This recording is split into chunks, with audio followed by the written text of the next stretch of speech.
Are we on the brink of a dictatorship? And is it spilling over into the streets of Los Angeles and California, in Compton and in Paramount because of the actions of the dictator wannabe Donald Trump? I'm going to cover it right here on Legal AF as the streets are on fire, as people are resisting this attempt at a fascist coup by Donald Trump. How does he react? He reacts the way a fascist would. He is sending in federal troops, skipping over the role of the governors who have command and control function that is concomitant with the president over National Guard. Donald Trump has commandeered the National Guard, has sent them in to do the job that local law enforcement and ICE were already doing. And now we've got threats on top of that by Pete Hegseth, the disgraced head of the Pentagon, because they're in a weekend retreat at Camp David while America burns. And he said he'll send in the Marines. These people don't understand the Constitution. They don't understand the Insurrection Act. They don't understand the Posse Comitatus Act, which stops federal troops from being used for domestic issues and law enforcement. I'm going to break it all down for you right here. Let's get to it. Protest in the streets of California, First Amendment expression. Sure, there's been acts of violence, much like we saw during Black Lives Matters in places like Compton and in Paramount. But the mayor of Los Angeles didn't call for federal troops. The governor of California, Gavin Newsom, hasn't called for federal troops. Donald Trump's just doing it as a show of force, sending in over 2,000 people, complimenting the job that the National Guard were doing before they even arrive. That's how out of touch Donald Trump is. But he is in touch with his inner fascist, and he's not apparently using the Insurrection Act and declaring the use of the Insurrection Act to use these federal troops. He skipped that. He's using some other related federal laws, but even those related federal laws require that there be certain factors in place, that there be a rebellion against the U.S. government. Those are defined terms under the United States Supreme Court, that he's unable to faithfully execute the laws as president, or that we're under an invasion. Well, skip invasion and skip he can't execute his laws. So I guess this is a rebellion against the U.S. Government. Now, look, the Insurrection Act has been used before by presidents for good. Dwight D. Eisenhower used it in order to integrate schools and send black children into white schools. And during the Civil Rights Movement, it was used. George H.W. Bush used it during the Rodney King riots in 1992 right in Los Angeles. So I get the use of it. But this threat by Pete Hegseth, obviously agreed to and coordinated with Donald Trump to threaten to use the Marines. We have a little thing on the books called the Posse Comitatus Act, which prevents any president from turning the might of the American military inward against Americans on domestic soil. Outward protection of the homeland, different story. Rolling troops down the streets for a show of force and a muscle flex by Donald Trump and any wannabe fascist, that's another story. So we are going to be seeing, whether it's led by Gavin Newsom, and I'm sure it will be, by the attorneys general who are linked together arm in arm in an unbreakable chain, led by Chris Mays of Arizona, Letitia James of New York, the Attorney General of California, all joined together to stop fascism. They may not agree among themselves as to where we are on the fascist clock, but I assure you, we are moving towards midnight on that clock, and the courts are going to have to do their job.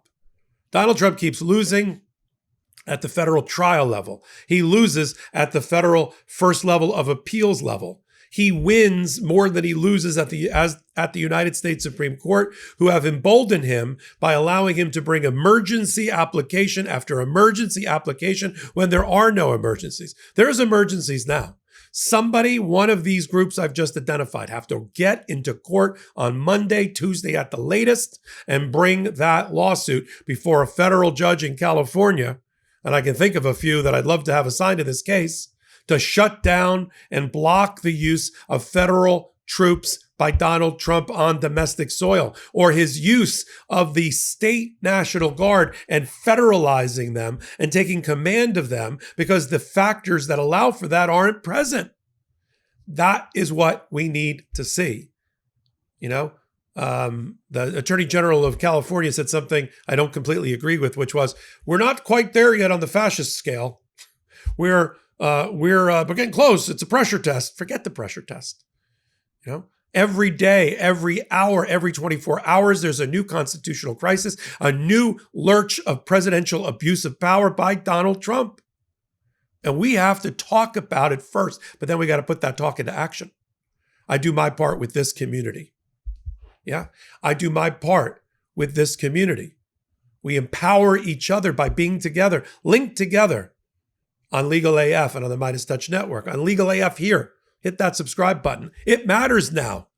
You're going to want to know when the next hot take goes up with the lawsuit that I'm telling you is going to be filed Monday or Tuesday, comes out of the chute.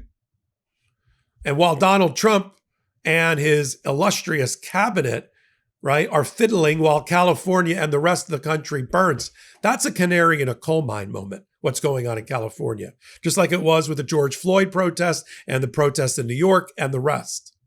It's people acting out, sometimes crossing the line beyond First Amendment expression, to be fair, but acting out in resistance. And resistance takes many forms. You being with me here, me doing my work with you here, me linking together those Democratic leaders and other leaders, attorneys general, and bringing them on for points of view here on Legal AF. That matters.